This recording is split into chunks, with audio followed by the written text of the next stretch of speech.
All right. Good morning again, everyone. Thank you so much. I know there's people still trickling in, but thank you so much for joining us for today's STI Clinical Update webinar. We'll be discussing hepatitis C in 2026, a clinical update and review with our fabulous speakers, Dr. Nora Terrault and Dr. Curtis Moore. My name's Kelly Johnson. I'm the medical director of the California Prevention Training Center at the University of California, San Francisco. I'll be emceeing today's webinar and going over some introductory slides. As I get started, I do want to say that today's event is co-sponsored by our partners at the California Department of Public Health, and Dr. Moore, who is with us today, is representing them as well. So to jump in, I'll start by just telling you a little bit more about the California Prevention Training Center. Again, we're at the University of California, San Francisco. We are a multidisciplinary training and capacity building assistance center. Our STI clinical training is sponsored by the CDC, and we are a member of a larger national network of STD clinical prevention training centers. If you're wondering what we do, we provide virtual and in-person trainings, technical assistance, clinical tools, and STI clinical consultation services, and our focus is on complex STI issues in patient care. And if you want to learn more about us or the network of which we're a part, you can check out the links on this slide.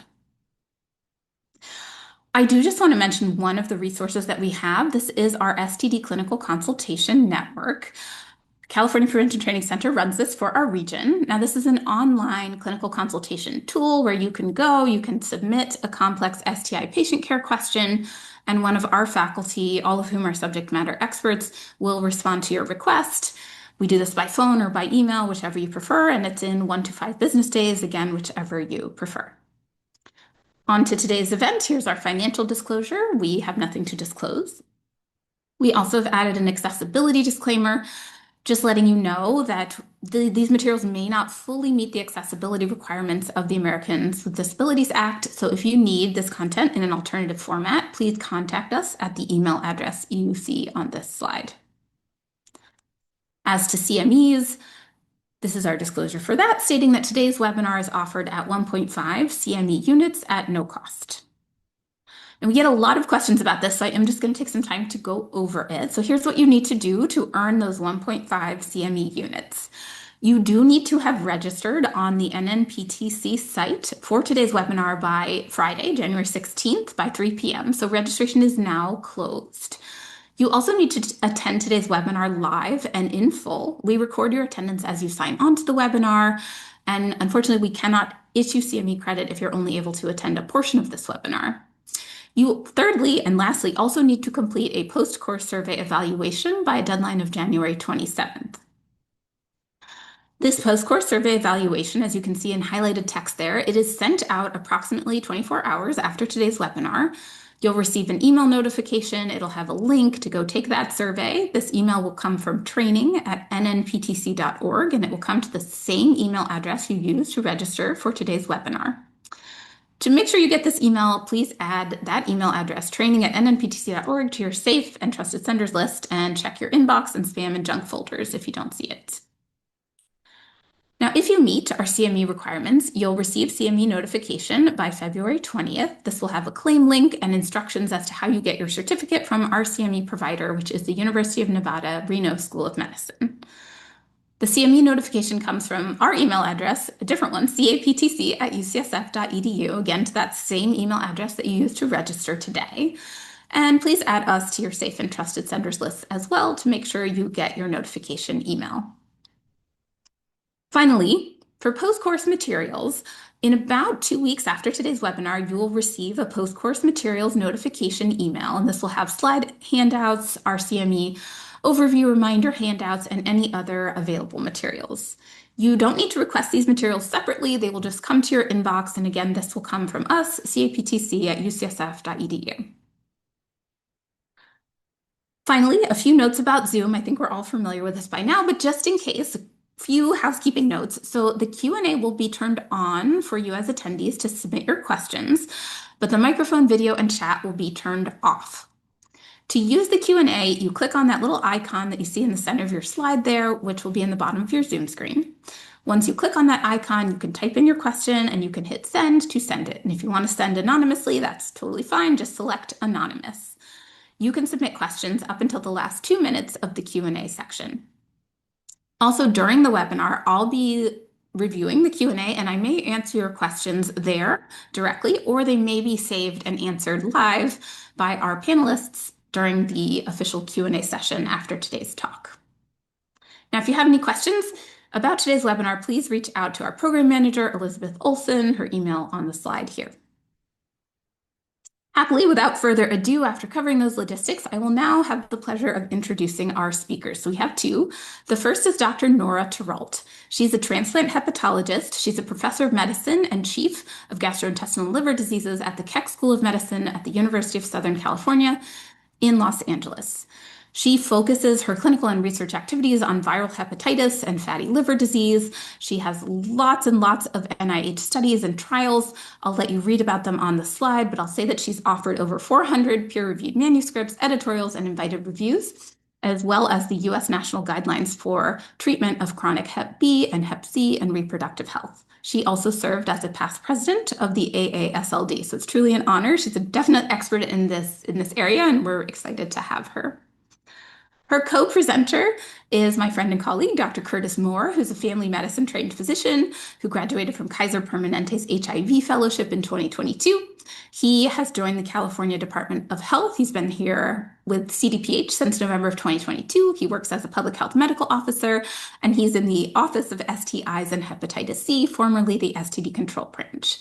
He focuses on preventative measures such as doxy-PEP and hepatitis B and C screening relevant to today, along with investigations around disseminated gonococcal infections. And with that, I will again thank you all for being here and especially thank our speakers for being here. And I will turn it over to Dr. Moore to get started. All right, Kelly, thank you very much for that introduction. And I'm excited to have Dr. Terrault here as well for this. I'm going to switch screens a moment here.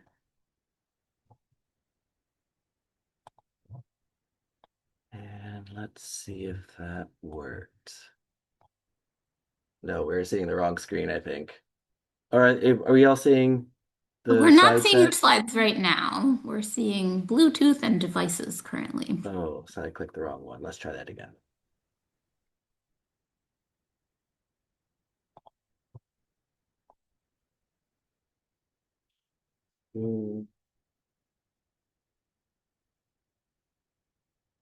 Did that work? Yeah. There it is. Yep, you got it. All right, we got the first one, the title page. All right, so HCV clinical update and review. We're going to kind of talk about this model, this test to treat that's been getting a ton of momentum behind it. And we're going to go stepwise so that our audience will feel comfortable and confident for prescribing direct acting antivirals to treat hepatitis C. Do have some disclosures, disclaimers, kind of the rigmarole of I don't represent CDPH. I happen to work for them, but I don't represent them, and these opinions are mine. And then learning objectives, which many folks have probably already read when they were registering. So we're going to understand and apply the test to treat model for hepatitis C. We're using a case-based approach as we work our way through this test to treat model. And we're going to learn how to implement appropriate monitoring and follow-up during hepatitis C treatment. As far as a brief overview, again, we're going to talk a little bit about hepatitis C surveillance in California. We're going to go over the HCV care cascade, introduce ourselves to the test to treat approach. We're going to learn about hepatitis C pre-treatment assessment, looking at labs and liver. We're going to learn about the direct acting antiviral treatments, of course, drug-drug interactions.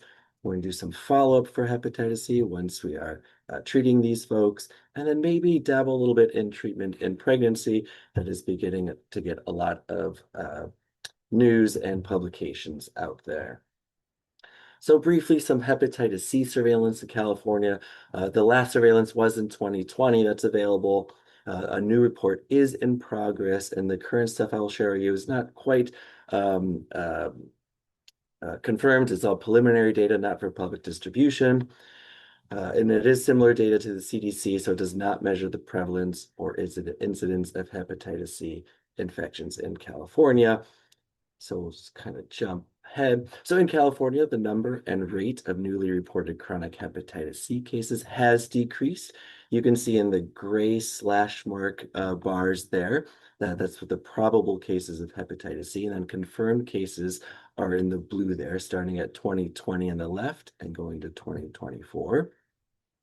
Interestingly enough, most of the decline that we're seeing in newly reported cases is related to probable cases. So someone's had a reactive antibody, so a positive or reactive antibody, but the RNA has been undetectable, so that's not a case. But the confirmed cases have been pretty stable. So it's still necessary that we are testing, we are screening folks for hepatitis C, because we are still having cases of hepatitis C pretty stable, and we need to reverse that. When we look at California overall, you can see the state of California on the left. The rates of newly reported confirmed chronic hepatitis C cases do vary widely. We can see all the way up on the right side of the screen, Del Norte County, 70.3. These are rates per 100,000. So you can kind of check what county you're in from the audience here and kind of see where hepatitis C is in the state of California. When we look at rates of who are getting hepatitis C or who has chronic cases, the trend tends to be in persons among 50 to 59 and 30 to 39. And you can see the different age groups in the right legend, the different colors and shapes there, but pretty stable. And then when we're looking at the percent of the California population, so that's in the dark blue, compared to the percent of all newly reported hepatitis C cases, and the light blue with the slash marks. We can see the different population sets on the far left: American Indian, Alaska Native. We have Asian, Black African American, Hispanic, working our way Native Hawaiian, Pacific Islander rightward, multiple races, and then white. So this is based on California population, and then newly reported hepatitis C cases. Now, one of the main questions that we look at is for individuals with a reactive antibody test, then a detectable HCV RNA test result from 2023, January 2023 to December 2023. How many went on to get continued viral testing that had detectable virus, and then evidence of undetectable HCV viral test result? And you can see that number is a little on the low side at 36%. So this is where we need to work. We need to screen folks, test them, and then treat them so we can improve our numbers here. And so this will bring us to our first poll question. Who are we screening for hepatitis C? Who in our populations out there do we screen for hepatitis C? And so A, of 18 plus at least once, if less than 65 years of age, persons at risk, persons with HIV, pregnant persons, or all of the above. And so at this point in time, if you audience members, you want to click and let us know, we'll give it 10, 9, 8, 7, 6, 5, 4, 3, 2, 1. Roll cameras. Let's see what we got. All right, as I look at the results, most folks here already know all of the above. And so let's see, close that. All right, let's see what's the professional organization. So HCV screening guidelines here, you see AASLD, IDSA, the Infectious Disease Society of America, a one-time routine opt-out HCV testing for all individuals 18 years or older. And then, of course, in pregnancy, prenatal HCV testing is part of routine prenatal care with each pregnancy, not just their first one, not just their second one, but with each pregnancy. And then CDC also has universal hepatitis C screening for all adults 18 and older, and all pregnant women, again, during each pregnancy. And as a reminder, if you are in an outpatient setting or you're seeing patients on a routine basis, when you are ordering a screening test, an HCV antibody screening test, we want to make sure it's a reflex hepatitis C RNA polymerase chain or PCR testing is what is recommended, so that if it is reactive, it is positive, it automatically reflexes to HCV RNA so that we can be confirmed whether or not the person does have chronic hepatitis C. So that's what we should be ordering from the get-go. Now, from what used to be a very complicated cascade, historically, we can see here at the top, which starts with screening on the left and working away all the way to the right to the cure. You can see there's lots of steps, a lot of barriers on how we screen people, get them treated, and cured of hepatitis C. Now, we did just learn who to screen for hepatitis C, which is the first step in both the historical and simplified. But we can see on the bottom in the simplified, it's simple. Where the first cascade is we want to learn the screening. We then do a pre-treatment assessment, which is that first red box, which is the bulk of this webinar that we'll be going into. And so as treating healthcare providers will then be able to prescribe those direct acting antivirals. And then in the final box, little post-treatment follow-up in that step 4. So we can see a lot of steps before, we're simplifying it now. And that's what I hope you gain and feel confident and comfortable coming from this webinar. Now, a test to treat model, there are 2 different ones that are published online and available. And so on the left, you'll see the one by CDPH in collaboration with Bridge. On the right is the test to treat model that was created by the American Association for the Study of Liver Diseases, or AASLD. Now, both of these are meant for persons who have not been treated for hepatitis C with direct acting antivirals before. Now, there is a caveat: if a person was successfully treated and they are documented cure and they get reinfected, then we could probably use these algorithms as well. But for the main purpose, for most folks that are seeing patients in the office, in the emergency department, maybe in an urgent care, this is a great stepwise approach to treat someone who's not been treated. So they're treatment naive. They've not taken any of the direct acting antivirals before. Now today we're going to focus a little bit on the left, as this algorithm kind of incorporates a more broader scope of liver assessment based on a patient's past and present medical conditions, physical exam findings, maybe limited lab results, and we'll learn all of this in the next few slides.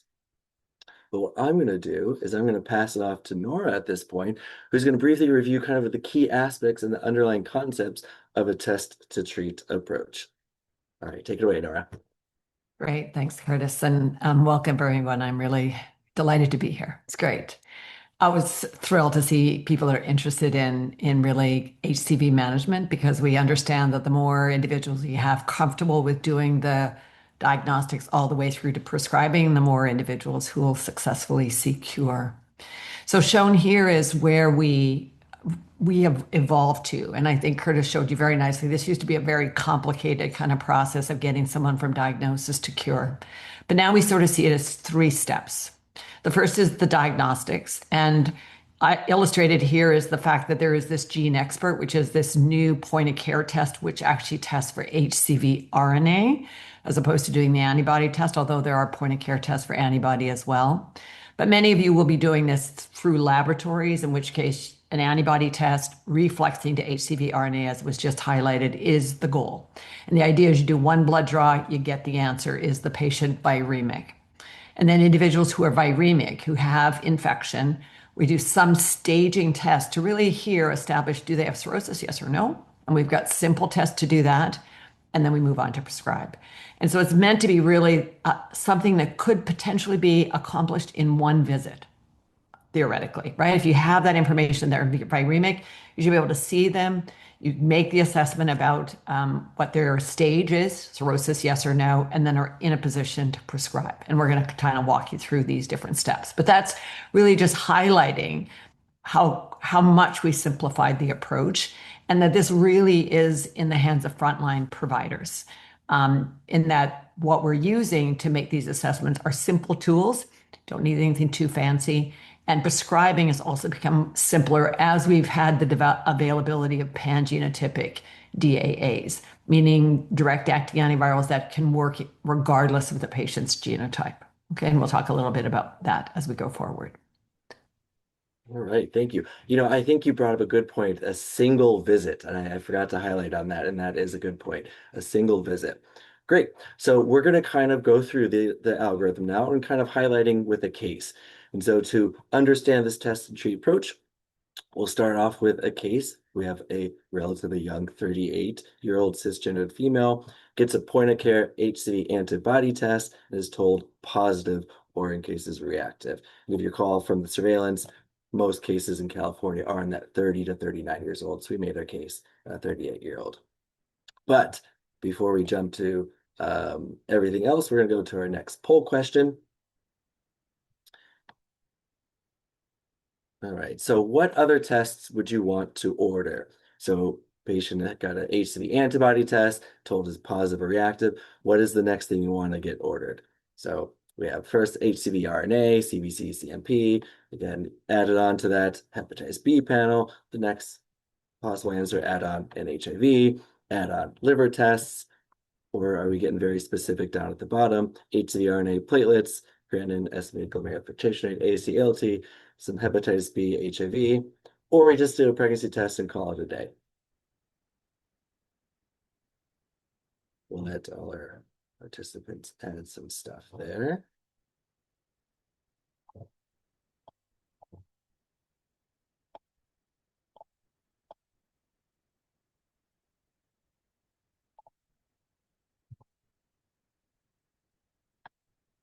All right, we'll do 5, 4, 3, 2, and 1. Let's see some results here.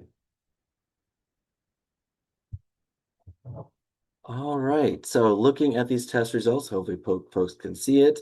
A few responses to just the simplicity up at the top, and then a majority of the cases looks like kind of in the center, getting the HCV RNA, CBC, CMP, hepatitis B panel, HIV, some other liver tests. So very comprehensive plus or minus even pregnancy test, and then a few folks down at the bottom with more specific tests. I think what's exciting and what's interesting about this is all these tests can be ordered the same day as treatment is considered prescribed. So if we have an HCV RNA and we know that's reactive, all these other tests can be prescribed the same day as, or sorry, all these tests can be ordered the same day a prescription can be prescribed if we know the HCV RNA is reactive. So what's important with a lot of these lab tests is you want to know liver, you want to know kidney, and you want to know some co-infections. We'll learn later that platelets are kind of used as a proxy for liver health, including the AST/ALT. And we also want to use creatinine estimated glomerular filtration rate for kidney function. And so more specifically, the last answer, not the pregnancy test one, the one before that, where it's just platelets, just creatinine, EGFR, AST/ALT, hepatitis B surface antigen, HIV antigen antibody are really the more specific ones. I know there are a lot of contracts with Quest and LabCorp, so CBC, CMP can be ordered. Hepatitis B panels are good to order to get specifics so that you can know some stuff.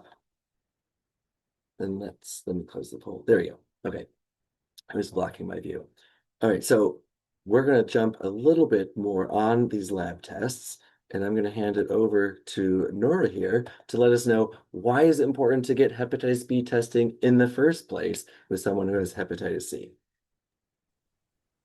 Yeah, so what we'll be sharing with you is this is an important element of the testing because first of all, kind of viruses go together. So the groups that are at risk for getting hepatitis C are also potentially at risk for getting hepatitis B. And obviously we want to identify other infections that might need our attention.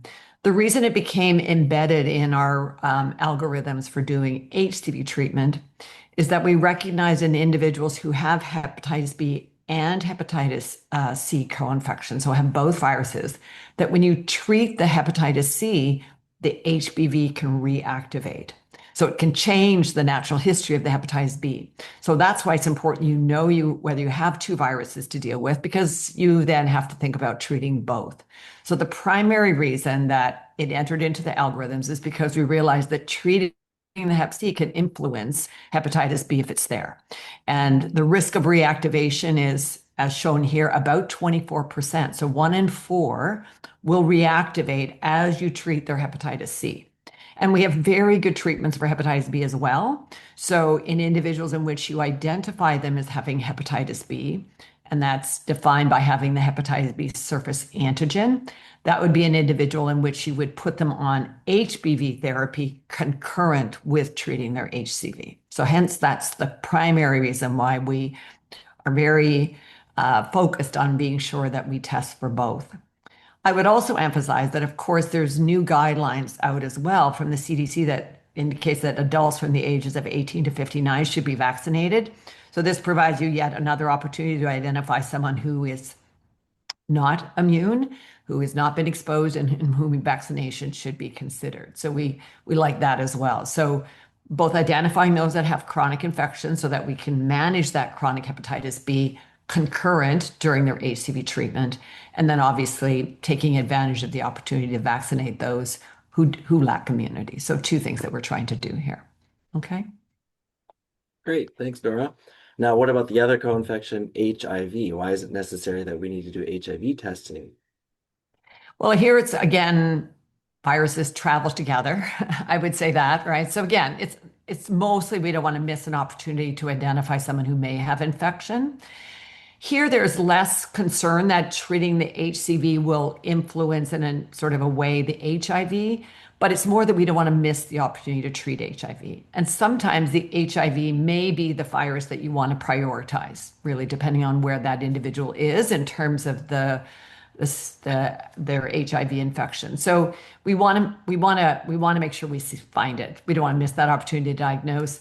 And then if it's there, then I think it has to be a decision about do we want to start the HIV therapy and make sure we've got a patient who's tolerating those medications before we bring on board the DAAs for their HCV. And there are some drug-drug interactions that you need to be aware of in individuals who are on antiretroviral therapy. There are some drug-drug interactions with the HCV DAAs that need management. They're not difficult, but we just have to be aware of them. And so again, some management of these co-infections is important. And if this is sort of outside your wheelhouse, then I think, getting the individual on HIV to an HIV provider, getting them on their treatment, and then coming back to address their HCV is usually the course that makes the most sense. And again, prioritizing an infection that really needs to be prioritized. Both are important, but usually we prioritize HIV, come back to do HCV thereafter. Great, thank you very much. As we learned about our female patient, 38-year-old female patient, who did have the hepatitis C antibody reactive, let's say she came to the ER, we don't have any lab results right away. Remember, they can be ordered and drawn the day that we do the evaluations. But once we have a patient in the office, can we learn about other things that are happening, like the liver? How do we ask ourselves, can the liver handle treatment? If the patient wants to start direct-acting antivirals, what can we do? And so, Nora, this is where I pass it off to you. What would be important in this patient's past medical history if they came to you in the office and you wanted to learn whether or not they're at risk for liver assessment?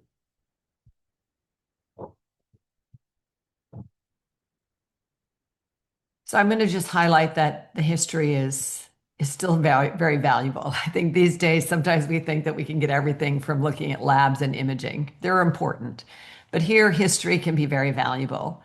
And usually we try to ascertain how someone may have become HCV infected, primarily because we're trying to get a sense of how long may they have had hepatitis C. So often I'm asking them about prior history of blood transfusion, any injection history, any prior exposure to unsterile needles, because I'm trying to get a sense of have they been infected for 5 years, for 25 years, because we know that your likelihood of having cirrhosis is related to length of infection. But generally, it takes decades to develop cirrhosis in the absence of what I would call accelerators. Accelerators, things that add to the risk of getting cirrhosis. So that's the other aspect of the history that you want to capture. Do they have a history of heavy alcohol use? Are they someone who has obesity and diabetes, so they're at risk for metabolic dysfunction associated fatty liver disease? Do they have co-infections? All of those are known to accelerate your risk of getting cirrhosis. So someone could get cirrhosis within 10 years if they have an accelerator present. So first, getting an idea of how long they may have been infected. Do they have any accelerators present? It gives you a sense of whether they're at sort of more a higher risk for having cirrhosis or a lower risk. But then, of course, making sure you ask them about whether they've had any prior complications from their liver disease is also important. Sometimes they'll tell you that, oh, they were jaundiced, or they had a problem with bleeding and were told they had varices. Clearly, any of those signs of decompensation are like a red flag that this individual likely has cirrhosis, and that really weighs in very critically into how we think about treatment, because patients who have a history of decompensation are not eligible for the sort of simplified pathway that we're going to be discussing today. And those individuals generally should be seen by a specialist who can evaluate whether treatment is the right thing versus, for example, getting referred for consideration of liver transplant or something much more kind of advanced if their disease is such. But for most of the patients you're going to see, they're not going to have a history of decompensation, but do ask about it. But try to get a sense of how long they've had their hepatitis C and whether accelerators are present. That can help you out in terms of gauging the likelihood of cirrhosis. Great. History is certainly important, and the more information we can get from the patient, the better we can feel comfortable and confident prescribing the DAAs. Now, for our patient, yeah, I would also, I think the other reason to ask about risk factors, just to kind of highlight that is, often when we are taking patients, we've diagnosed them, then we take them through treatment. Part of our post-cure management is talking about how to prevent reinfection. So understanding how someone may have got infected is very useful kind of starting point for talking about how to prevent getting infection in the future, sort of post-cure. So just absolutely. Yeah. With our patient at hand, our 38-year-old female, she had a history of blood transfusion at birth, no prior treatment or liver biopsy, complains of some fatigue, denies any fluid overload, foggy thinking, or symptoms of a GI bleed, kind of those decompensation symptoms. Past medical history for hypothyroidism, depression, negative history for chronic kidney disease. Social history is important. Divorced, sexually active, denies tobacco, drugs, or intravenous drug use, is a social drinker. And then ask about adherence issues. Would they be able to take medications? Are they taking medications currently that they are good with taking? They consist with follow-up visits, and they're motivated to take the DAA therapy. And then, of course, current medications for this patient, levothyroxine, fluoxetine, milk thistle, and a multivitamin. All right, here we go to another poll question. These are special considerations. When should I leave it to the specialist to take care of patients with hepatitis, with chronic hepatitis C? All right, so first, A, complex liver diseases like hepatocellular carcinoma, transplant, liver transplant, or is it answer A plus co-infections, hepatitis B and HIV? Is it answer B plus the renal insufficiency and failure? Is it response D, which is answer C plus pregnancy, less than 18 years old, life expectancy less than 12 months, or all the time? Just give it to the specialist all the time. We'll let that run for a few more seconds.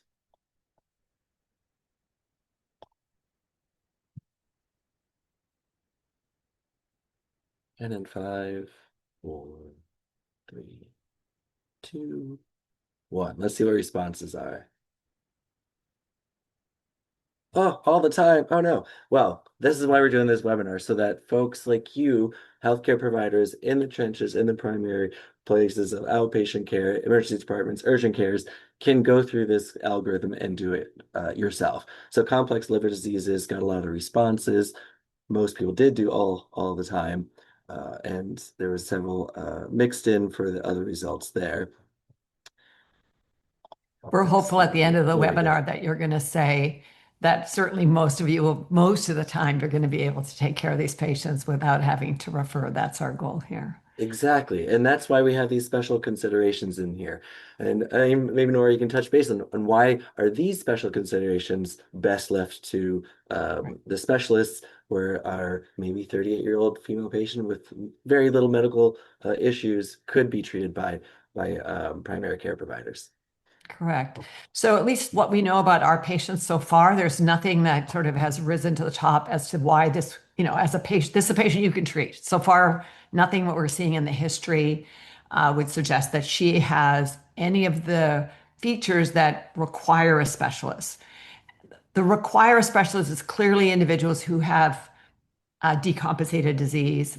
Anybody in whom you know they have liver cancer, if they've had a transplant, yes, those are more complex patients, probably best in the hands of a specialist. Co-infections, we look for them. I emphasize that you want to look for Hep B and hepatitis and HIV. And generally those, because they have co-infection, the co-infection requires some management. And again, there's some drug interactions to manage. Those probably with a specialist who has that additional expertise in those viruses. The renal insufficiency is only for those that have eGFRs less than 30. And that's because one of the drugs that's in our armamentarium for treatment of hepatitis C, one of the DAAs, is not typically recommended if the eGFR is less than 30. So again, it requires kind of a more specialized approach to making a decision about the type of DAA. And then in terms of breastfeeding and pregnancy, we are going to talk at length about that at the end of the webinar. But at the moment, they're not the drugs, the DAAs are not approved in pregnancy or breastfeeding. If you encounter a patient who is pregnant or breastfeeding, generally we're thinking about deferring treatment in that setting until breastfeeding is complete. And then uncontrolled comorbidities is really more that those other comorbidities usually are the top priority, right? So once they're controlled, they potentially could then be a patient that you could treat. Sometimes you have to prioritize those other comorbidities. And then in general, the current algorithms are not in the pediatrics. You know, for those under 18, we recommend sending them to a pediatrician with expertise in HCV treatment. And then finally, life expectancy less than 12 months is just a recommendation in general around treating HCV, and that if someone's not expected to live, then the benefits of treatment are not there, right? So our goal with doing HCV treatment and cure is to prevent the complications of liver disease and the extrahepatic complications of hepatitis C. If someone has got a comorbidity or comorbid disease in which they're expected to die within 12 months, treatment benefit is not really there. So that's why the guidelines don't recommend that you offer treatment in those individuals. So, but the patient that we presented to you, the 38-year-old who has a little bit of hypertension, hypertension, I think, and depression. I can't remember which one. Well, yeah. You have to, but you know, those are controlled comorbidities. You are absolutely, none of these would apply there. Her, you know, doesn't have a history of chronic kidney disease, is not pregnant, is within the age range. We didn't give you the co-infections yet, but you know, assuming she's not co-infected, this would be someone that you could treat. I'll just, you know, want to highlight a couple of things about her history, just that I, you know, again, going back to how the history can help you. Her only risk factor for HCV acquisition that you could discern from her history is this blood transfusion at birth. So what that means is she's had her infection for 38 years already. So that does mean that she is someone who potentially could have cirrhosis, even though she's only 38. So typically, you have to understand when they got exposed and relate of their current age to understand if they're at risk. So is she someone who's at risk for cirrhosis? Yeah, she might have it because she was infected at birth. Doesn't guarantee it, but certainly you'd be more concerned that she may have cirrhosis given that she's been infected for nearly 4 decades already. But nothing in her history pointed towards decompensation. So that's good news, right? So far, looks like a patient that you could treat. Great. And I'm glad you brought that up because now we can talk about, so this patient came in, maybe has had hepatitis C for 38 years. What sort of things could you look for on physical exam that might hint and make us ask ourselves, does this patient have cirrhosis or some sort of complication to cirrhosis? So Nora, if you want to walk us through some of these findings that maybe you've seen yourself. Yes, I always like to sort of spend a lot of time on pulmonary edema because I find this to be really one of the most helpful physical findings. And one where I always tell people that I'll see somebody giving a lecture or I'll see somebody on TV who's talking and I can see their palms meet the criteria for pulmonary edema. So lots of things can lead to pulmonary edema. Cirrhosis is one and the other is pregnancy also gives you pulmonary edema, anything with high estrogens. But look for it, right? So pulmonary edema is where you have this bright kind of erythema on the thenar and hypothermic eminences with central pallor, okay, as shown very nicely in this figure. If you see that in the physical exam, you should be concerned that this person has cirrhosis.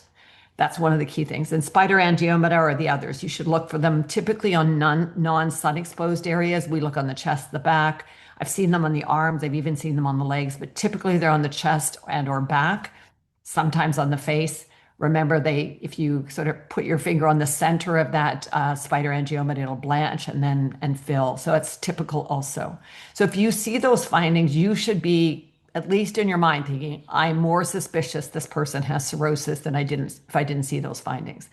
Now, other things that are kind of definitely more with more advanced liver disease with cirrhosis and even signs of decompensation would be if you can palpate ascites on your exam, or if you see abdominal wall collaterals, a caput, if you feel a big spleen, those things would also, of course, point you towards the person who not only has cirrhosis, but has some evidence already of portal hypertension.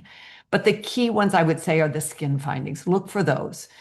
Those are often there as kind of your early signs of that someone may have more advanced stage of their hepatitis C cirrhosis. Great. And then kind of moving along with our case and kind of information that we get. So our 38-year-old cisgender female got that point of care HCV antibody test, held positive, BMI of 32, blood pressure 137 over 70, no icterus, some central adiposity, livers palpated 3 centimeters below the costal margin, the soft edge, spleen tip is not palpable. You look at the skin, some telangiectasias on the chest, no pulmonary erythema, no rashes, and no hysterectomies. So that is our patient there.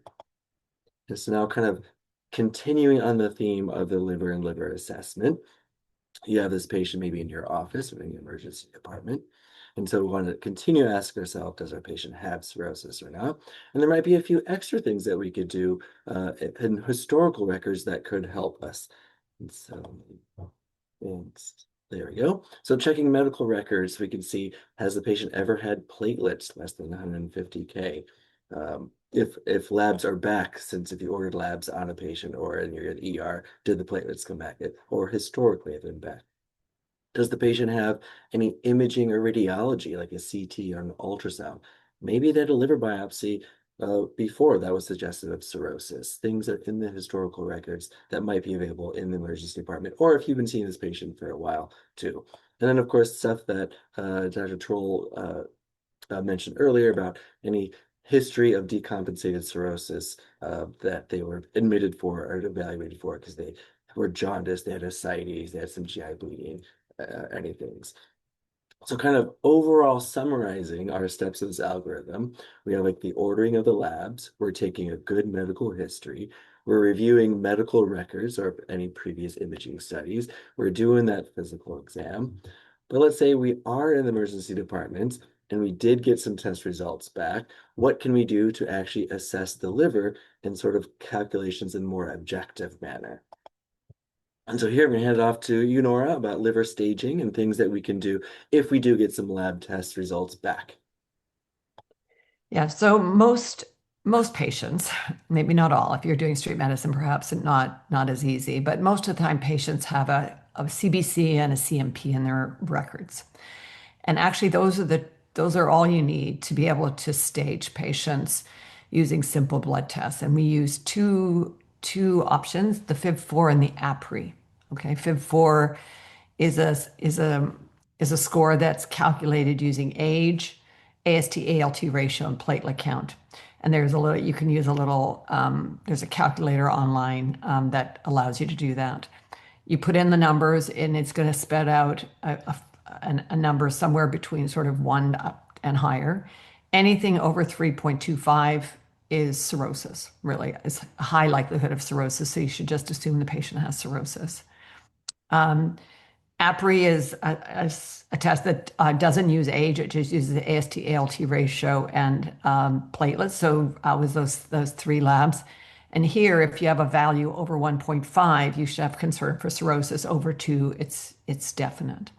So just using lab tests, you generate these scores, and then the scores can tell you, do I have a high likelihood of cirrhosis, yes or no? And if the answer is yes, then you would move forward with treating that patient, but with the recognition that they likely have cirrhosis. Even though they may not have no history, may not have seen anything on imaging, they may not have any history of decompensation. If these calculated scores, FIB4, APRI, come out with a level that suggests that they have cirrhosis, then you treat the patient as if they have cirrhosis, okay? And what these 2 tests, both the FIB4 and the APRI, are relying upon is what we know about what happens when people develop cirrhosis, when they've had chronic hepatitis C and ultimately end up with cirrhosis and a lot of scarring in the liver. What we know happens is that the way that AST and ALT are elevated changes. So when you have somebody who has chronic hepatitis C without cirrhosis, the ALT level is higher than AST. But as they move towards cirrhosis, that ratio reverses and the AST becomes higher than the ALT. So when you see any patient and you see their AST is higher than ALT, you should be thinking maybe that patient has cirrhosis. Similarly, the platelet count tends to go down as they develop cirrhosis and portal hypertension, because of course the spleen gets enlarged when they have portal hypertension.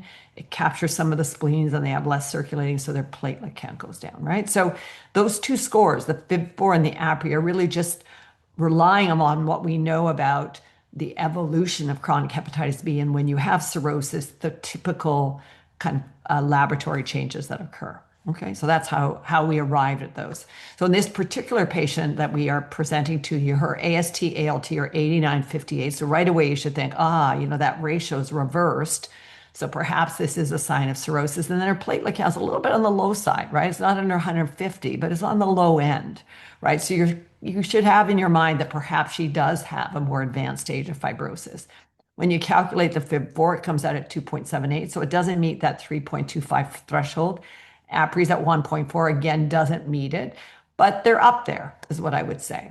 But good news is the ultrasound is done, doesn't show any radiological signs of cirrhosis.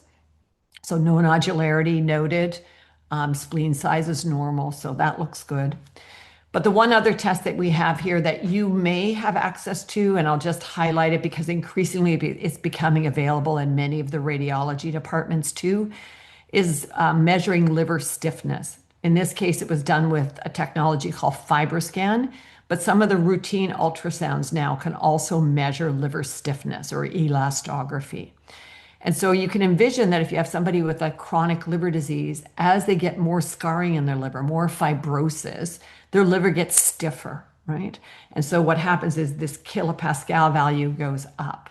So in her case, she had a FibroScan done, and it came back with a liver stiffness measurement of 12.7, and anything over 12.5 in terms of liver stiffness means cirrhosis, right?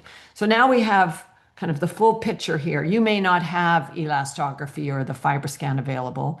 You are already suspicious that she may have cirrhosis. The FibroScan confirms that she does. So in this case, that additional information definitely was helpful. But we should be suspicious. Remember, she has disease for nearly 4 decades, right? Her AST is higher than her ALT and her platelet count on the low side, right? So just be aware that this is someone in which you'd be thinking about cirrhosis, but again, the ultrasound didn't show it. It's only liver stiffness that gave you that definitive diagnosis. It's a lot of information. I suspect there might be questions about this, but we're happy to go over it again. But maybe I'll just finish by saying, what if you don't have FibroScan? Okay. Then you would have concluded based on the information we have available that she does not have cirrhosis. That's okay. Okay. It's okay. There's nothing in this that would say I absolutely, kind of have missed something if I didn't make the diagnosis of cirrhosis. But I guess what I'm trying to highlight for you is when you have somebody whose values seem close to cirrhosis, that might be a situation in which if you can get access to liver stiffness, that might be a very nice additional diagnostic test to do. But in the realm of really trying to make things as simple as possible, current guidelines for HCV emphasize that only FIB4 and APRI are essential to do. Okay, so based on lab tests alone. Thank you. And so now for patients with cirrhosis, can you give us a brief little history and background of CTP scoring in patients? Right. So again, if you have a patient in which, in this case, this patient, based on the liver stiffness, we now say has cirrhosis, then we have to go one step further with this patient who has cirrhosis to say, well, what is their Child-Pugh score? This score is a marker of really severity of cirrhosis. And you as a frontline provider can certainly treat someone with cirrhosis, but per the guidelines, we limit treatment of cirrhosis to those that are so-called Child-Pugh A. And the A are the group that has a score of 5 or less, right? So how do we come up with the Child-Pugh score? These are things that reflect really worsening of portal hypertension and worsening of liver function in people who have cirrhosis. So somebody who has a Child-Pugh score of 5 is somebody who's got cirrhosis, but really the liver's functioning fine and there's really no complications of decompensation. That's a patient that you can treat safely. You don't need a specialist for this. But if they have a Child-Pugh score which is higher than that, if their score goes above that, like if they are in the kind of Child-Pugh B or C category, which is scores of basically 7 or higher, that individual is really at risk for having complications of their liver disease, decompensation. And so for that reason, those individuals should be treated by specialists. So when you have a patient like this, our first, after we decide she's got cirrhosis, then we have to ask ourselves, okay, what's her Child-Pugh score? Again, there's calculators online for this. You don't have to memorize this. You just put in the numbers. But she doesn't have encephalopathy. She does not have ascites. Her bilirubin is normal. Her albumin, we're going to assume is normal. And her INR, which we didn't, I didn't talk about, but you'd have to get, is also has to be normal. And so these values here, you can see albumin more than 3.5, which is normal. Any INR under 1.7, that would classify as somebody who is in the Child-Pugh A category. Indeed, she could even have a slightly higher point. You can have up to 6 points and still be Child-Pugh A. Okay. So I know that for a lot of you, I think the idea that I'm going to treat a patient with cirrhosis would be a little daunting.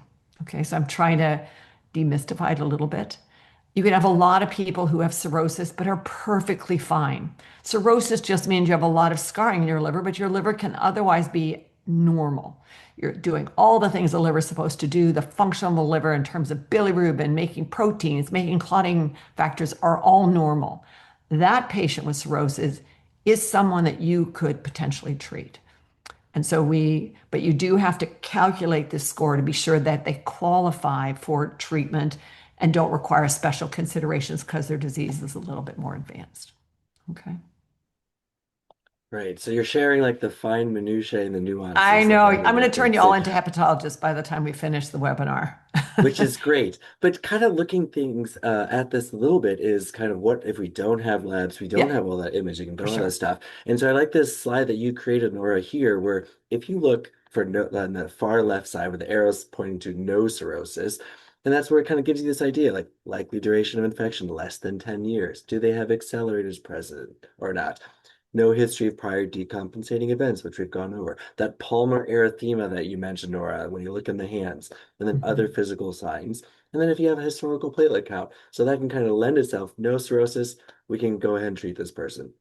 If we look to the right for someone who might have cirrhosis or more likely to have cirrhosis, that's where you see duration greater than 20 years, like this patient, 38, four decades worth, maybe had some historical records of decompensating event, looking at those hands again, historical platelet counts, kind of gives us a good frame of reference and where we can lean. And if we are leaning to the right, that's where we can do a much better physical examination, or maybe wait for those labs to come back if we are in the emergency department to see what's going on with those things. So I kind of like this slide, just kind of lets us divide, makes us feel a little bit more comfortable on what is happening with a patient with hepatitis C. And now what about an ultrasound? This is something that you kind of mentioned before. If we didn't have an ultrasound, but there was that leaning towards the right side, towards cirrhosis, do we need to go ahead and order it before starting treatment? There we go. The short answer is no. I've always want to emphasize that I've had many times when I have primary care physicians presenting patients to me, and it's clear that, okay, they may have cirrhosis, but they're compensated. The labs look fine. They're Child-Pugh A, so they're good to go. They say, well, I'm having trouble getting the authorization for the ultrasound. Should I wait? And the answer is no. You don't need the ultrasound. It's nice if you have somebody in whom you have decided there is cirrhosis, okay, by whatever criteria you're using. You say, okay, I believe this patient has cirrhosis. Then yes, you do want to get an ultrasound because that patient requires surveillance for liver cancer. That's the reason we get it.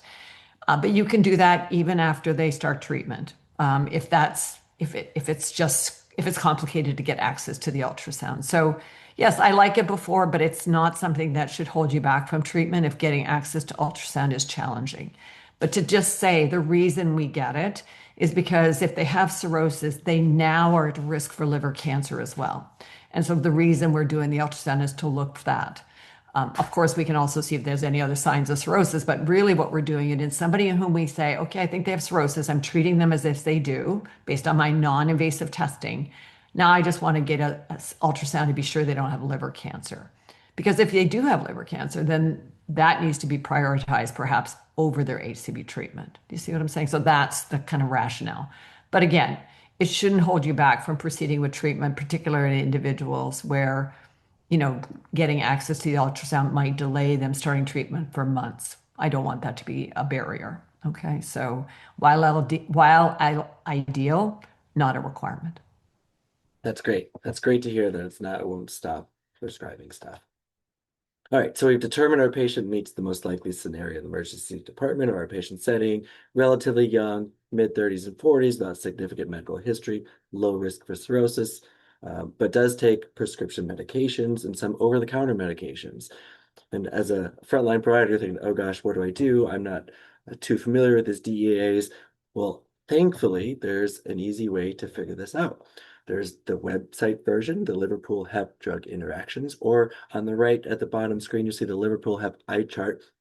That is an app that you can download where you can enter in their prescriptions. It's a quick and easy way to check for those drug-drug interactions on your phone to make sure there's not any concerns. So when we look at the patient's list, we've cleared that there's not any significant DDIs, even with the milk thistle. Then it's a little bit different. If someone has St. John's wort, that's always on the board exam, St. John's wort interacting with things. But in this case, the patient can take the DEAs. Now, I'm going to pass off to Nora, and she's going to tell you the most two commonly prescribed medications that we do use for hepatitis C.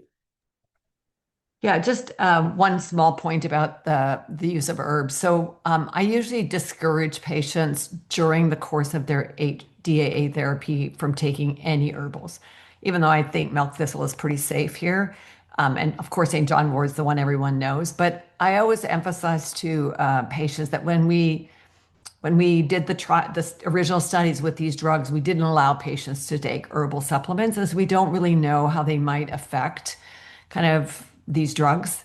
And so since the treatment course, as you're about to learn, is short, I usually advise them to just stop all their herbal medications for the 8 or 12 weeks they're going to be on DAAs, and then they can resume them after they stop, just as a way to be ultra careful about ensuring there's no interactions between the herbal products and the DAAs. Okay. Sometimes that's a hard sell, though, I have to say. Some patients are very attached to their herbs, but I do try to bring that message home to them, okay? Just so that point. Okay, so now the exciting part, which is to learn about the DAAs themselves. Now, there are a number of DAAs, but we want you to only learn about two because these are pangenotypic, meaning we can use them regardless of what the genotype of the patient is. That's why we don't look at genotype anymore. We don't do that as a lab test anymore because we're going to use a drug that can work against hepatitis C of any genotype. And there's these two combinations, glecaprevir, breprentasvir, I'll call it GP for short, or sofosbuvir, velpatasvir, soft-val. Both are equally efficacious in terms of their success in generating cure, right? More than 95% of patients with a single course of treatment will be cured, okay? Regardless of whether they have cirrhosis or no cirrhosis here, okay? The difference between the two is a GP needs to be taken with food, and its duration is 8 weeks, and it's actually 3 tablets taken once a day. So it's once daily dosing, but 3 tablets. And then soft-val is 1 tablet, can be taken with and without food, and it's 12 weeks in duration. So how do you pick between the two?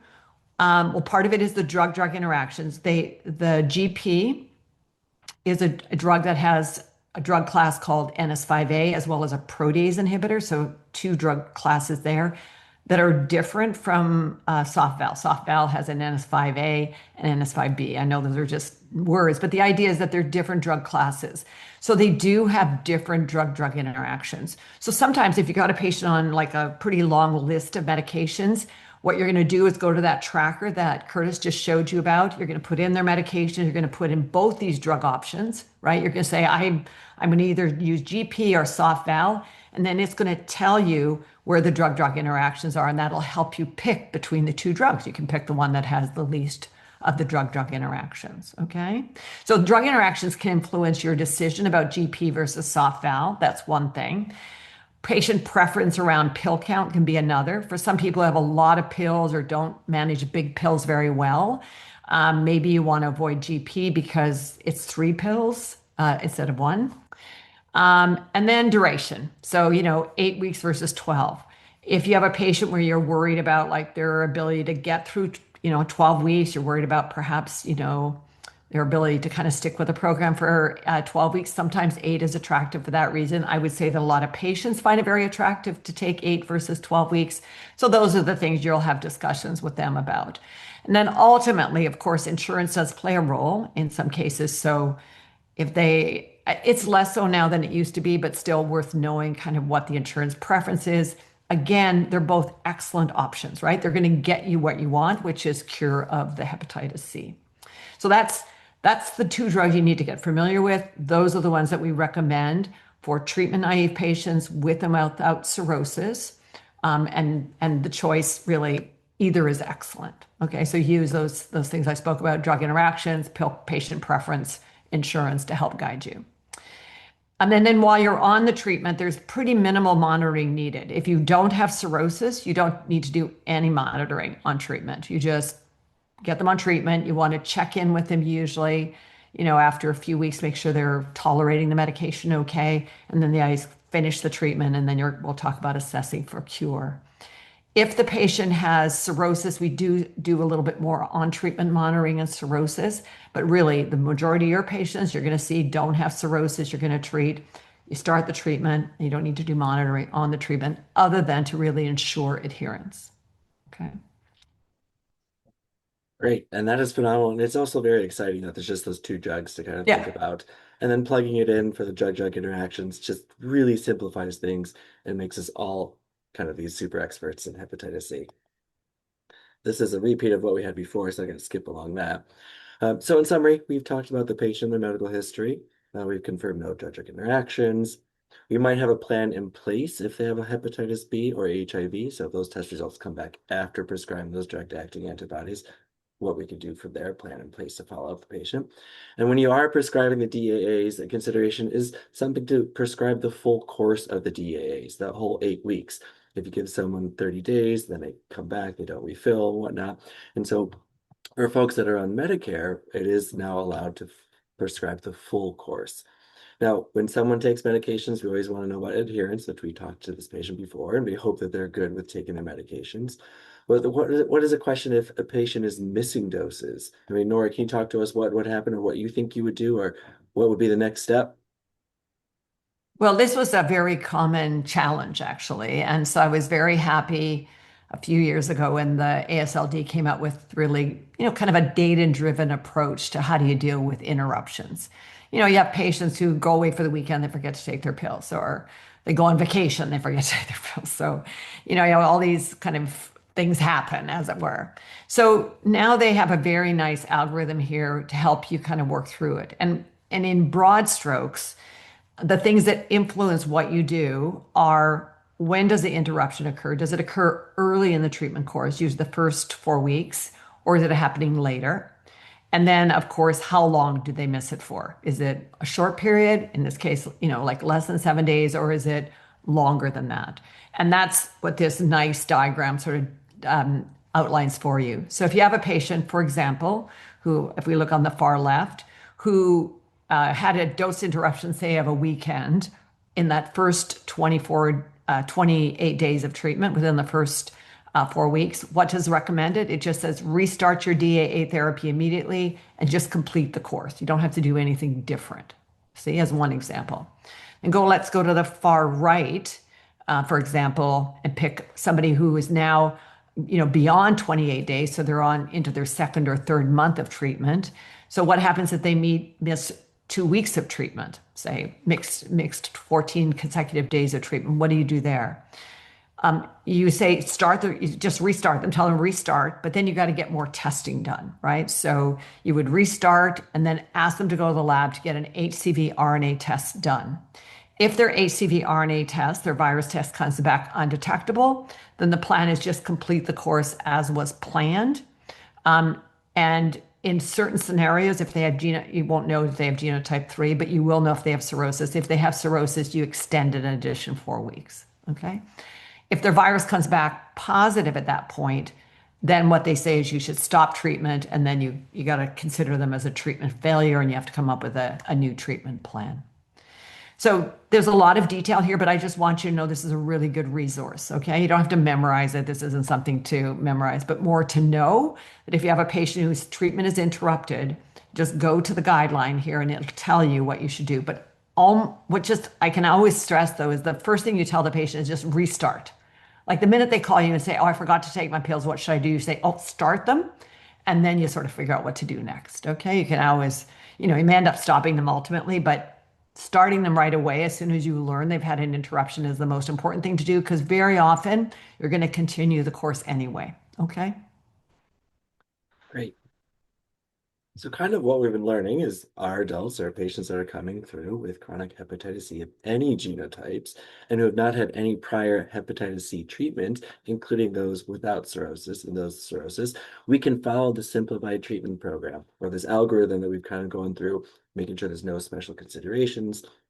They're kind of evaluating for the cirrhosis or doing liver assessments, and then really giving them medications that help treat it. Now, we did have this little caveat: they have cirrhosis, have that Child-Pugh A, no prior history of decompensation, and then no current symptoms of decompensation. So making sure they're just not having huge liver problems, which majority of patients in that California survey, when they're from 30 to 38 years old, are probably going to be relatively healthy and have hepatitis C, and it's going to be super simple and easy for us to treat. Now, say we prescribed medications, we found this patient to be good, adherent, taking all the medications. What is the next step as far as follow-up? What can you walk us through there, Nora? Yeah, so this is a change, actually. It's an interesting, this very recently was modified in that the recommendation now is that when you have somebody who completes treatment, that you would check for their HCV RNA level 4 weeks after they're finished, right? So they do their 8 weeks of treatment with GP, their 12 weeks of treatment with soft val, and then 4 weeks after their last dose, you would check them for HCV RNA. If that HCV RNA is positive, well, then they have relapsed. They need a retreatment, and we have an alternative drug approach for them. So they probably should see a specialist for that. But if they're negative, then this is in the vast majority of patients is cure. It's cure for them, right? So we used to say 12 weeks you had to wait in order to pronounce them as cured. But now we know that actually people who are going to relapse, they relapse within the first 4 weeks. So if they get to 4 weeks and their virus is undetectable, then you can pronounce them cured. And then you're sort of done. But then you need to kind of, that's where you have to know, did they have cirrhosis, yes or no? Because the patient who has cirrhosis, who you've just cured, still needs follow-up. Because even though they're cured, they are at small risk for liver cancer, and they're at small risk that, especially if they have a second liver disease like fatty liver, that they could decompensate in future. So it's recommended those individuals will stay under surveillance or management, right? So it's as indicated here on the left. If they're negative, they're called a sustained virological response equals cure. But if their FIB4 was greater than 3.25 or they had any other signs that they had cirrhosis, then that individual needs to go into routine cirrhosis monitoring, which includes getting an ultrasound and alpha fetoprotein every 6 months to monitor for cancer, and other aspects of ensuring that their liver disease remains stable. But if you cured someone and they didn't meet the definition of cirrhosis, then you're done. That individual doesn't require any ongoing follow-up, and in particular doesn't need ongoing monitoring of HCV RNA. You don't have to test them once a year to make sure they haven't relapsed. If they get to 4 weeks and their virus is negative, they're cured. And the only way they'll become virus positive again is if they get reinfected, okay, which can happen, right? But Just know that otherwise, unless they're at risk for reinfection, they are cured. And if they have no cirrhosis, no specific special follow-up is needed for that patient. Great. And maybe perhaps if they still have risk factors or risk factors are still existing, you would want to be screening them periodically to make sure they haven't been reinfected. For sure. I mean, the guidance, we started out this session talking about who should be screened. One of the aspects of screening is who should be regularly screened. So everybody should be screened once. We learned that, right? Every adult should be screened Yes. once. Everybody should be screened in each pregnancy. But the other additional screening recommendations are that individuals who are at risk for reinfection, so persons who use drugs, men who have sex with men who are HIV positive, those individuals, it's recommended they're screened annually for as long as they're engaged in those risk behaviors. So that is the other group that you have to continue to screen. So if this person that you just cured, for example, is still engaged in risk behaviors, you would want to screen them for reinfection annually. And remember that once somebody's been cured, the way you screen for hepatitis C is to do the virus test, right? Because the antibody will remain positive even after they're cured. The way you're going to diagnose whether they got reinfected is if the HCV RNA becomes detectable again. Okay, but that's a minority really of patients, right? Most of the patients that you're going to see, they're diagnosed, you're going to cure them, and if they don't have cirrhosis, that's one less problem on their problem list. Okay. Great. And speaking of maybe a potential problem list, I'm going to touch base, kind of switch gears that's relevant and getting a lot of news lately, is about hepatitis C treatment in pregnancy. So we've been talking about last 50 so minutes about the test to treatment model with the idea that patient walks into your ER, your urgent care, an outpatient setting. And so we're going to switch a little bit, and let's say that our 38-year-old female patient who would walk into your emergency room or office, and then the on-site urine pregnancy test or a home pregnancy test was reactive while she's taking the DAAs, or maybe even before she's prescribed the DAAs. What do we do in this scenario? Well, we know some adverse outcomes do happen with hepatitis C infection during pregnancy. It can lead to preterm delivery, intrahepatic cholestasis of pregnancy, fetal growth restriction, and also increased risk of cesarean delivery and postpartum hemorrhage. And if we say we wait till after pregnancy, what are the thoughts? We have a missed opportunity to prevent perinatal transmission. We might lose the patient to follow-up. They never come back again. And then DAs are only recommended for infants over 3 years of age, and kids can't swallow pills very well. What is the monitoring scenario and follow-up care there? So it can maybe lead to a lot of more complex issues. And so when they've evaluated about can we start or continue DEA therapy in pregnancy, there's some things we need to think about. One, as Nora mentioned earlier, DAs are not FDA approved. There hasn't been any large-scale clinical trials evaluating their safety, and there's very limited or no data on the use of these pan-genotypic regimens that we were just talking about, so that soft-val and the GLP-PIP that are used in the simplified algorithm. But there are some small studies evaluating the pharmacokinetics of the DEAs that are demonstrating 100% of that sustained viral 12 months and no safety concerns. There's been international case series of pregnant persons that have been treated as well. Again, no early safety concerns. Last month, there was an article that was published. I just took the pre-proof of the tables that shows several different studies that were evaluating DEAs in pregnancy. This was published in December of 25 by the American Journal of OBGYN and Maternal Fetal Medicine. And so there's several ones listed in there.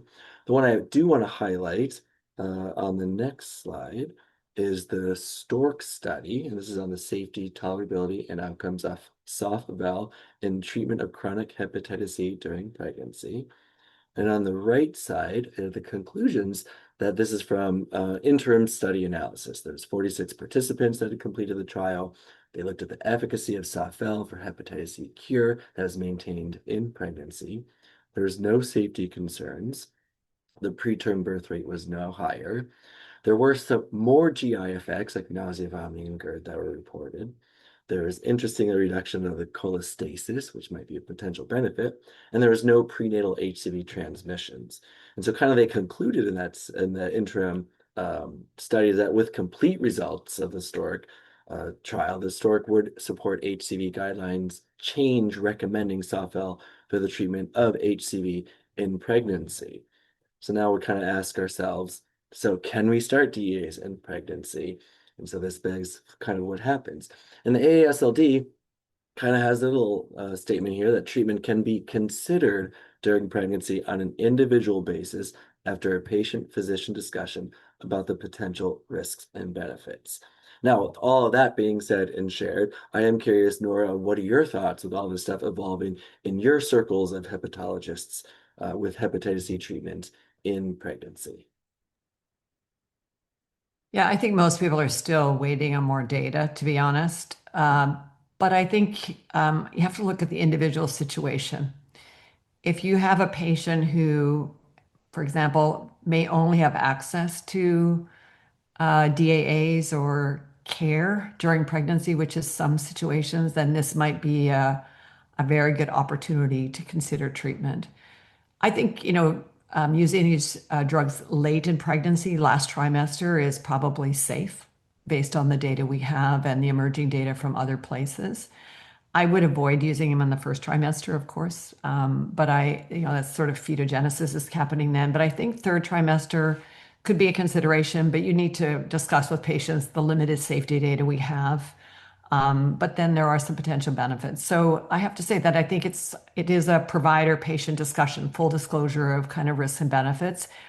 And to my surprise, I think there's a lot of variability. Some want to wait until they're after done breastfeeding to do their treatment, and others want to get it done during pregnancy. So you should know that the data that we have suggests it's safe, but that right now the drugs are not approved for that indication. So, can be difficult to get access sometimes. Yeah. And if you do come across patients that are pregnant while they're taking their DEAs, or you decide to start someone, there is this registry that I have up there Yeah, that you should enter the for patients sure. into that registry for monitoring. All right, we have some take-home messages, but we're going to kind of skim through those and our resources because I think at this point in time, we'd want to get to some questions that folks have. And so I'm going to end my slide sharing and bring it to our Q&A time frame. Wonderful. Thank you so much, both of you, for a super engaging talk. I love that you addressed some of the sort of cutting edge topics in the world of Hep C, including some of the questions that are coming up for us now quite a bit. I have a lot of questions. I'm going to jump right into them. There's two of them that are speaking to what you were just talking about, which is sort of like Hep C and treatment during pregnancy, during breastfeeding. One person asking is, can you use Hep C drugs during breastfeeding? What are your thoughts on that? The drugs are not approved for use in lactation, so I would not recommend it. Okay. What if the newborn tests positive for hepatitis C? Would it matter then? That was a twist in this question. Yeah, it's an interesting twist, but that would not be the treatment approach. Great. Okay. What about away from let's say the person's not on treatment, but they do have hepatitis C? Are they able to breastfeed in the way that the HIV guidelines kind of like leave room for that now in discussion with a patient? Is hepatitis C the same, or is breastfeeding not recommended during pregnancy? No, it's Excuse me, absolutely, during breastfeeding. yeah, but no. So women who are HCV infected, they're encouraged to breastfeed. They feel the benefits of breastfeeding outweigh risks. The one caveat that we often talk to women about is if their nipples are cracked and there's obvious bleeding or something of that nature, that they should wait until, they're healed. But breastfeeding per se is not thought to be a high risk for the babies. In fact, they've done studies and shown that that's not an effective way for transmission.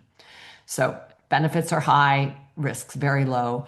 Just be careful about sort of skin and make sure that there's no cracks in the skin, etc. Love it. Very helpful. Okay, thanks for clearing that up. Speaking of skin, there was another person who was asking about the palmar erythema and the spider angiomata and what they might look like, or if you can share what you've seen on people with darker skin tones. Like, are they Yeah. Oh, harder to excellent detect? Do they question. look different? Yeah. Yeah. I would say that spider angiomata can be hard to pick up on individuals who have darker skin, but palmarothema can still be seen through. I've seen it in individuals of all skin colors, really, that the palmarothema, especially if it's pretty pronounced, can be seen in individuals who have more color in their skin. So I would lean into the palmarothema. Spider angiomata can be more difficult to discern. Got it. Okay, different topic. You may have answered this when you were talking about drug-drug interactions in general, but I decided to keep it because it's specifically asking about a hot topic in the world of drugs right now, which is, are you managing people who are taking both Hep C treatments and GLP-1 drugs? Would you be concerned about drug-drug interactions in particular in people who are obese and have MASLD and are on GLP-1s and have a new Hep C diagnosis? Or would you just feel like I can put this all in that Liverpool Hep and I'll be fine and won't worry about it? What are your thoughts? I don't have any concerns. Yeah, Wonderful. those are going to Okay. be, they're the new statins for this next decade, I think. Now, statins, I'll say as a group, there actually are drug-drug interactions with all the statins pretty much and our DAA, so you do need to be aware of that. Statins are a pretty common one actually with the DAAs, but GLP-1s or GLP-1 combos, no drug interactions with DAAs. So I don't have any problems there. And in fact, I'm a hepatologist, so I'm always about all about liver health. So I would be happy to hear that people are trying to address risk factors for fatty liver because that could be a comorbidity that could cause liver disease to progress post-cure. So just like I counsel on, avoiding alcohol and really healthy habits, I would also be very interested in managing MASLD if it were there. Okay, wonderful. Um, you mentioned some this is a different topic, just to warn you, but Fine. there's several questions now about we're going to get away from drugs and move into sort of labs and screening. One person was asking about when you check for sustained viral remission. One of your slides said at 4 weeks you get a test. People are asking, wasn't it SVR at 12 weeks before? Did something change? What's the resource for that? What do you say to that? It changed very There you recently. go. It changed. So SVR 12 is still great, okay? But what was concerning, right, is that a lot of individuals were not coming back for SVR 12, right? They're getting lost to follow up. And so knowing whether someone was cured or not was just kind of, there were a lot of unknowns when we were trying to look at sort of success of treatment. So then they looked to say, well, what about if we look at earlier time points? And it turns out when you look at individuals who do relapse after treatment, right? It happens within the first 4 weeks. So that's why they moved to SVR4 to be more complete in terms of data about who gets cured. Now, if you have a very compliant patient, you can do it anytime after week 4, right? Anytime after week 4 is fine to confirm cure, right?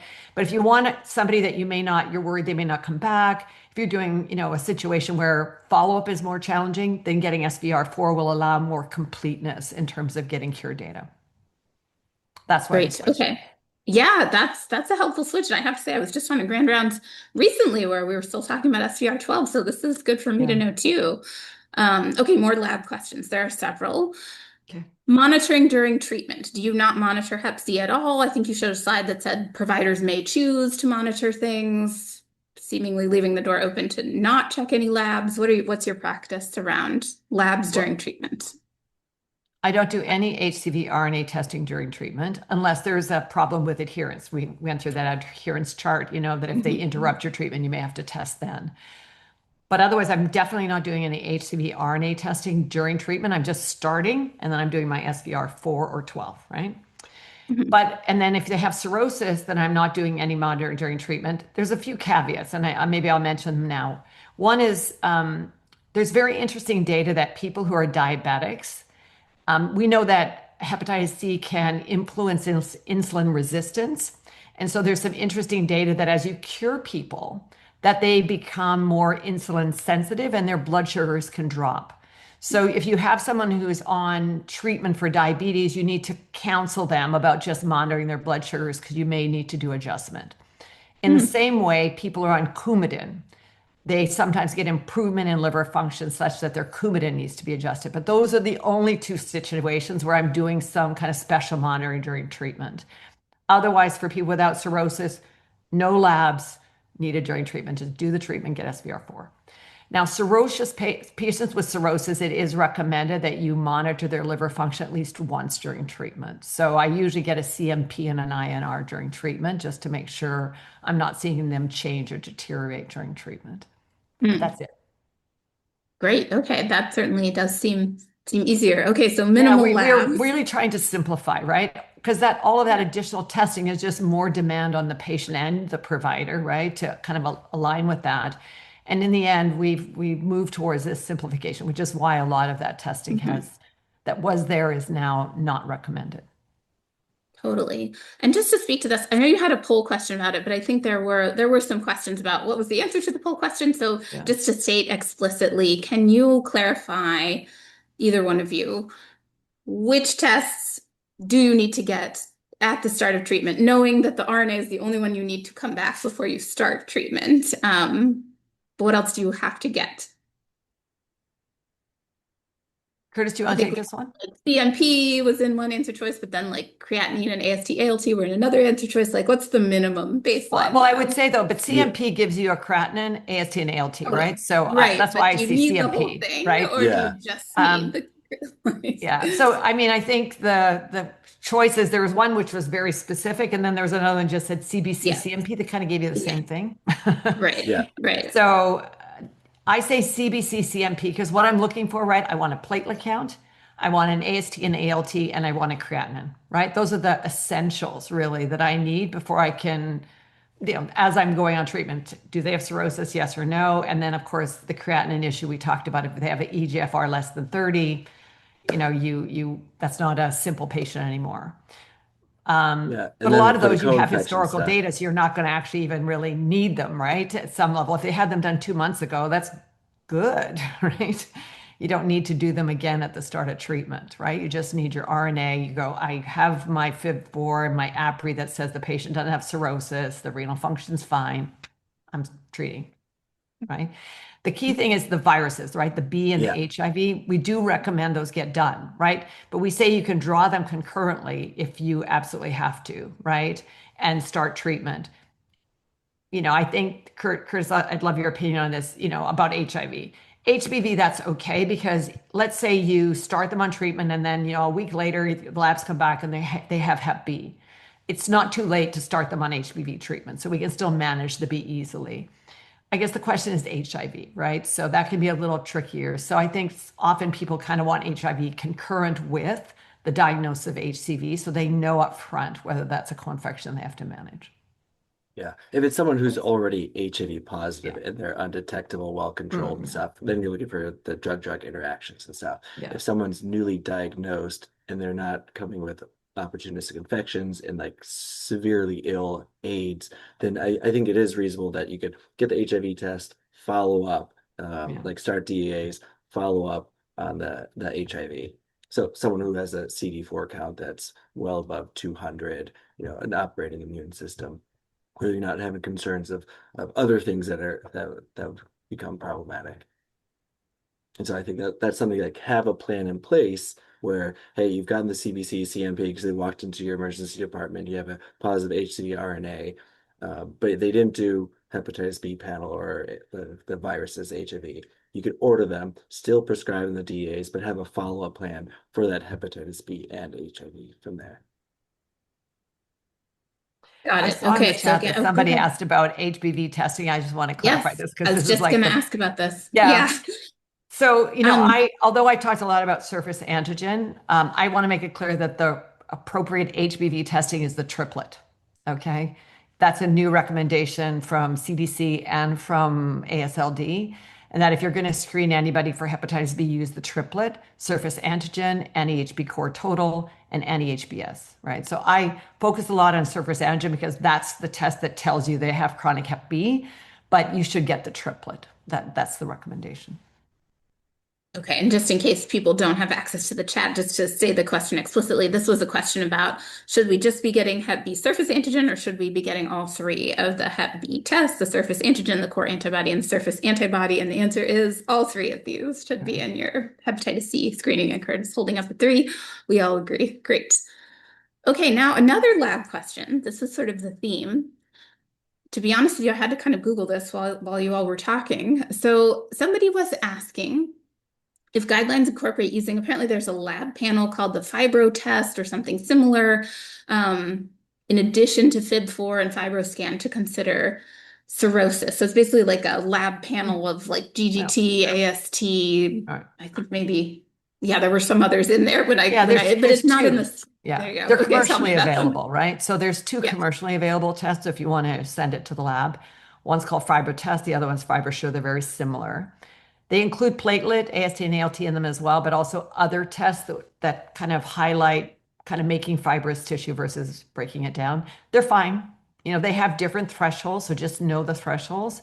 But those tests can also be used as a way to say, does the patient have cirrhosis, likely have advanced fibrosis or cirrhosis, yes or no? It's just that they're a cost, right? It's a commercial test, whereas FIB4 and APRI, you can calculate those yourself from just routine labs. But let's say you wanted to just get one more test to kind of confirm if a patient might have cirrhosis, then FibroSure or FibroTest is not unreasonable to do. Okay. So it's an option, but it's more Yeah, expensive. It might be correct. more cost That's to the exactly right. patient or at least their insurance. Okay. Okay. Other lab questions. How do you classify a patient's SVR status if their hep C RNA is reported as lower than the level of detection, sometimes like less than 15 international units per ml or some other iteration, kind of like the HIV viral at less than 20, Curtis? Like, what do you do with that? Curtis, Like, do you I want to feel take good that or about I'm that in happy the to HIV address? world, but yeah, go Oh, ahead. go ahead, Nora. Um, so it's negative. Okay. So Perfect. if they say less than some value, that really is equivalent to negative. Sometimes they report less than 15, but then say detectable, that can throw you off a little bit. But those are usually a false positive if they say detective. If the quantitative level is that's less than some value of 15, that's a negative test. And if you're concerned, and I'll just repeat, but honestly, take it as being a negative test. Perfect. Love Okay. it. That was a simple answer. Yeah. Curtis, did you want to add anything to No, that I mean answer? You did. that's how I view it too. Yeah. Perfect. Love it. Okay. Few more questions if y'all are up for it. I think we have a little Sure. bit more time. Can we Sure. go a little longer? Wonderful. Okay. This is interesting, especially coming from sort of the STI world where we often do talk about a patient and their partners. And someone's Mhm. asking about with hepatitis C, do you talk to them about their contacts, their sexual partners, their drug sharing partners, that sort of thing? Do you tell their partners to get screened or anything like that? Curtis, I'll let you take this one. Yeah, I think for natural counseling with patients, to tell them about the risk factors for other folks, and then also to tell kind of like what we do with STIs is make sure your partners get tested as well, either your sexual partners or maybe your drug partners who could also be sexual partners, and let them know. It's kind of, I think, discussed too for men who have sex with men who might be on HIV PrEP or who have HIV, that is routinely based into their kind of routine, but also to encourage them to continue, even though it's routine for them, to get talk to their sexual partners about getting tested as well. So I think it's just counseling patients, letting them know that to get tested is important. Maybe I'll just highlight one other aspect. I'll come back to our patient, right? So our patient was 38, right? Infected at birth. Now, we didn't learn whether she had children or not, but the other aspect that I do in history is once I kind of know when I think they've been infected, is there's like a small risk, but a definite risk of perinatal transmission of hepatitis C, right? From mother to child. It's about 5% in women who have hepatitis C alone. It's 10% if you have HCV and HIV. So if this patient of ours at 38 had a child, I would recommend that her child be tested as well, right? So, the other part of this, we think about partners and we think about needle sharing, partners as well, but children may be relevant, but in the mother to child transmission setting, that's kind of when I'm thinking of it. So in my women, when I'm ascertaining when I thought they get infected, I try to ascertain whether I should ask them to get their children tested as well. It's very stressful for moms to tell them that, but you need to inform them there's a small chance of mother to child transmission. Yeah, I thought that was a really interesting thing that you highlighted and something I'm going to take away into my own practice as well is just trying to figure out not only do they have an infection and risk factors for infection, but like when, how long have they been infected? I think that's something I haven't been doing that I'm going to start doing. Let me All just, right, can I just, you give me I can talk about anything for any, do it. but it always makes me think of something else. But one of the things about like risk factors here in California, I think, well, any country, but here, we have a lot of individuals who came here from other countries. So I think what you have to recognize is the risk factors for them is actually healthcare in that other country. Many other countries don't have the same infection control practices we have. Their blood supply is not as safe. So many of the patients that I see, I go through their history. They never got a blood transfusion. They haven't had any injection history, but they had dental or they had medical care in countries where I know the risk for hepatitis C is quite high because their infection control practices are not in place. So just know that that's another risk factor you should think about in patients who are not from the US. Okay, so travel history and country of origin Yeah, country of matter. origin is important. Healthcare elsewhere. Yes. Okay, great. Okay, they're still coming in, guys. Okay. Following up on what you're saying about testing children, do we have good treatment options for children? And when do we start them? Like at what age would you treat a child? We do have good treatment options. I'm not a pediatrician. I think the lowest age you can start is 3, but it might be 2 now, I think. So the answer is absolutely. So, and that is a great question there about like breastfeeding and potential benefit to the child.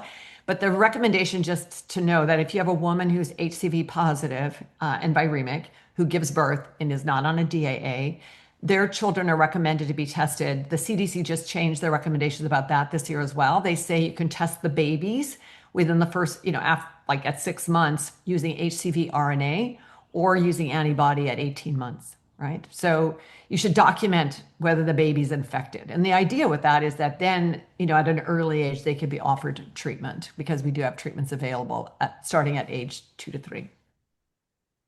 Got it. Okay, I think this may be our last lab question for now, at least.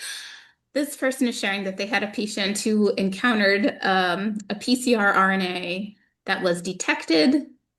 And then they retested the patient the same day for some reason, and the result was negative. What do you do in cases like this? Like, would a third test be a tiebreaker? Would you test again in 2 weeks? Something else? What would you do?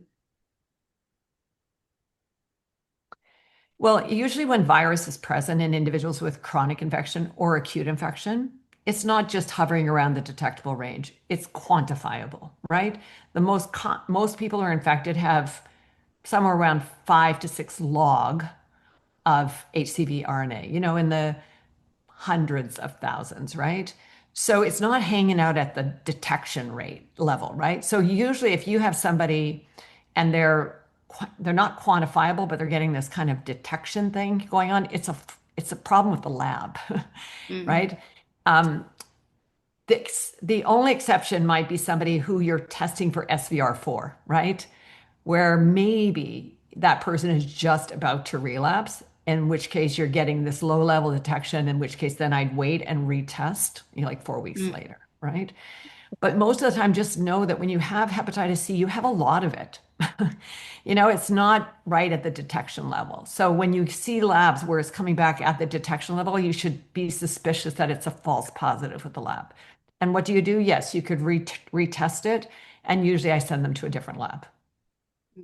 Okay. But I try to reassure patients that it's very likely not a true positive. Okay, so it's not hard to find. If it's there, you're going to find it, basically. That's my point. The exception may be this SVR4, right? Because somebody might just be showing relapse. So that's possible.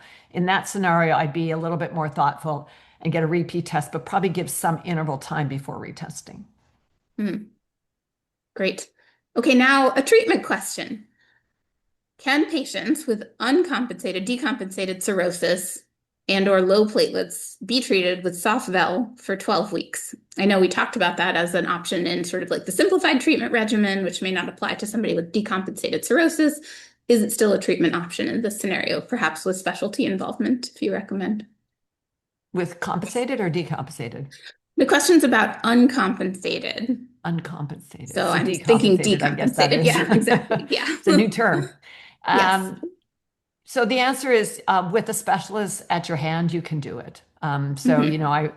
we have an echo project, and patients present patients to me that can't come to my clinic. They can't see a specialist. So with specialist support, I think they can be done. Soft valve is safe even in decompensated cirrhosis. So it is the one combination that you can use in patients with decompensated disease. Keep in mind that GP, that other drug I talked about, is contraindicated in decompensated disease. So it is really important that you get that special expertise to help you both with selection of drugs and then about the duration. Because sometimes in decompensated disease, we actually treat longer than 12 weeks. So I don't want to get into the weeds, but just to say that yes, it can be done.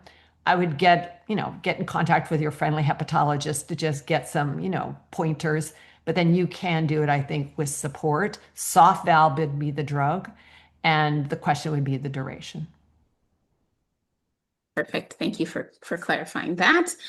And now there's a question about sort of access, basically. We often get questions like this, and I'm curious if you have any suggestions. Probably a question for Dr. Terrault, but for self-pay patients, do you know of any resources for them to get medication covered? Do the pharmaceutical companies offer free medication for uninsured folks? Basically, are there any patient assistance type programs? There is. What would you say? Short answer, there's PAP programs. Great. I've Okay. never had a patient pay out of pocket. They either insured or they go the PAP route. Curtis, Great. Okay. you may have a broader breadth of experience, perhaps. So I think this probably is a better question for you, actually. But in Okay. my experience, those are the two pathways we are using mostly. Being in private practice prior to my current role, it was not hard to get the medication. Yeah. But there are Okay. So, PAP programs, just so the group knows about that. So that is usually the pathway that we would pursue, rather than having people do self-pay. mhm. And PAP would be patient Patient assistance assistance type program, sorry. programs. Yeah. Yeah, patient Got it. assistance program. So they're offered through the companies, right? The company that makes GP, the company that makes soft valve. So usually your providers will know the PAP pathways, but they're offered through the drug companies themselves. Got it. Wonderful. Okay, I think for now, yes, we've answered all the questions, which is Awesome. amazing. Thank you all for staying on. You're getting a lot of things in the Q&A now that say great presentation, learned so much, thank you, et cetera, et cetera. And I want to just echo those sentiments on behalf of California Preventive Training Center and also California DPH, which both Curtis and I have roles at. We're really grateful to you all for giving this excellent hepatitis C update, and to all of the audience, thanks for being here. We'll see you next time. Thanks, everybody. Bye. All right. Thank you very much. Bye-bye. Thank you. Bye.